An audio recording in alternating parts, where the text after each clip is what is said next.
welcome back to the channel. Today we have a little unusual situation here.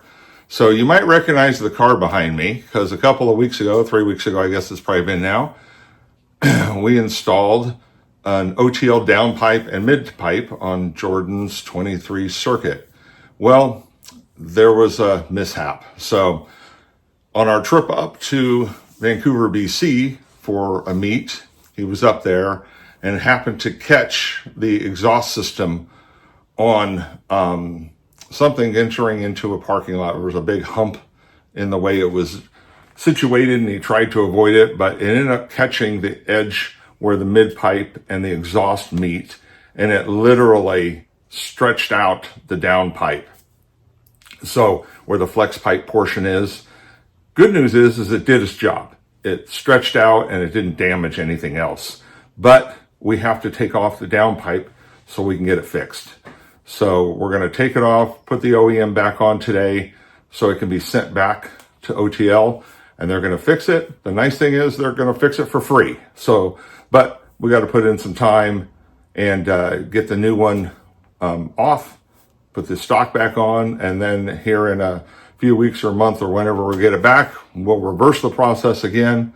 So that's what we're doing today. Unfortunately, this happened, and this car is not lowered. It's still at stock height. So kind of unusual. I have not seen this happen to anybody else or post that it's happened, but we're going to fix it and get it back going. So thanks for joining us. This is going to be an abbreviated one since we kind of did everything already, but I thought I'd bring you along for the journey. So thanks for joining us.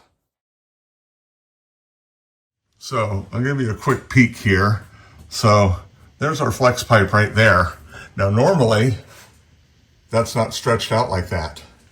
So it caught on it and it just pulled, and it ended up pulling, you can see, so there's the hanger.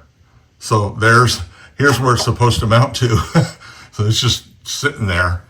And so it caught right here. In fact, you can see the evidence right there on the bottom of it. So, but we're going to go ahead and get that we'll take this off, and then we'll be able to shift the exhaust back forward and get it back on the hangers, and we'll get things switched back so at least it's back to operating properly. Okay, first step is done.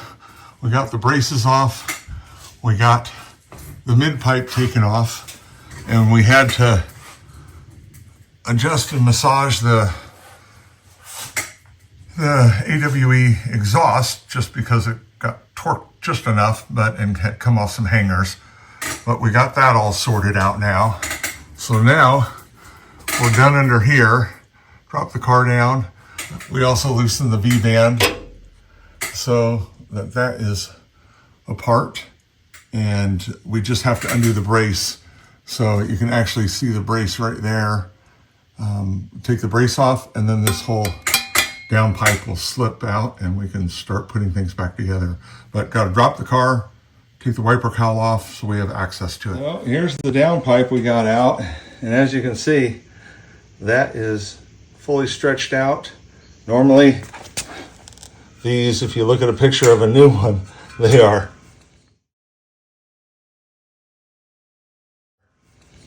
pushed together tightly.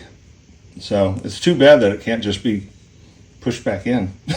So, but they'll cut this out and then weld in a new one. So, alrighty. Now we got to put this back in. Something I've never done, putting the OEM one back in. So we've removed the cowl and we have everything out. One additional thing that we just did is we took off the piece of the turbo inlet right here, and that really gives a lot more room. So I highly recommend that.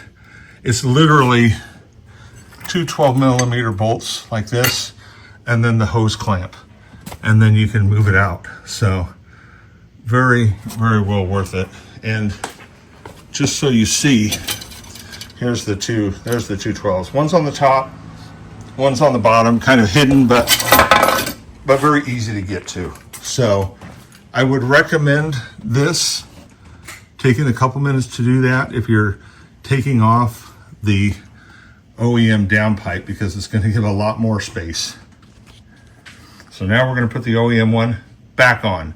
I bet you it's something nobody else has done.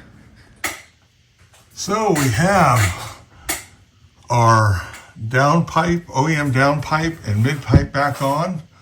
O2 sensors, braces, all of this is all buttoned back up again. Going to the AWE touring exhaust.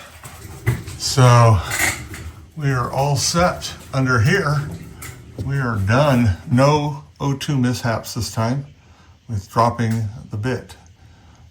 So we're going to drop it down and put everything back together on the top, and we will finish this project up until we reverse it again after we get it fixed.